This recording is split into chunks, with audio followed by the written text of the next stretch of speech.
তো আপনারা দেখতে পাচ্ছেন ঢাকা ও সিলেট মহাসড়কের যে নরসিংদী জেলা, সেই নরসিংদী জেলার অন্তর্ভুক্ত দক্ষিণবঙ্গের যে রেল লাইনটি নরসিংদীর উপর দিয়ে চলে গেছে, ওই রেল লাইনের উপরে একটা ব্রিজ আছে। ওই ব্রিজ থেকে আপনার নিয়ন্ত্রণ হারিয়ে একটি বাস ঢাকা এক্সপ্রেসের নিচে পড়ে যায় এবং এতে হতাহতের ঘটনাও ঘটে। তবে লোকমুখে শোনা যাচ্ছে অলরেডি 2 জন মারা গেছে। এখনো সঠিক তথ্য পাওয়া যায়নি। এটা গতকাল রাত আনুমানিক 1টার দিকে এই ঘটনা ঘটে।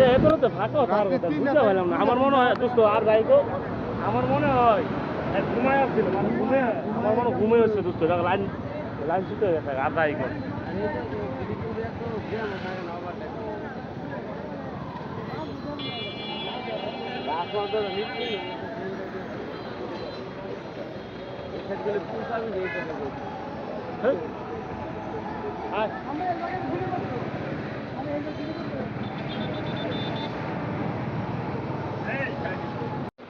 তো দেখতেই পাচ্ছেন গাড়িটি কি অবস্থায় পড়ে আছে, কতটা ভয়ঙ্করভাবে গাড়িটা উপর থেকে নিচে পড়েছে।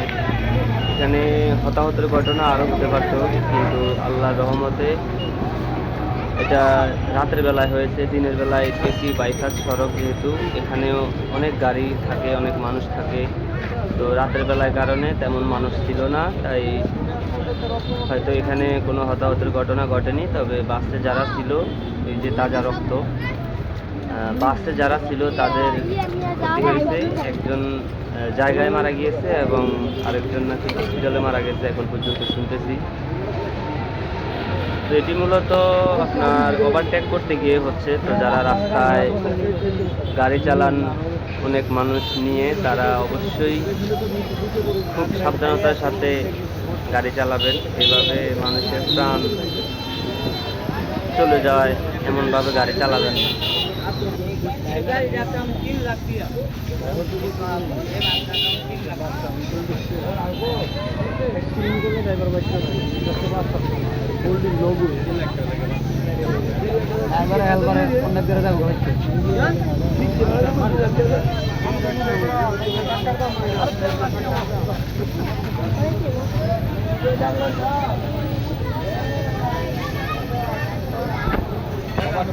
সাংবাদিক ভাই, কোনো চ্যানেলের না ভাই, ব্যক্তিগত ব্যক্তিগত সাংবাদিক।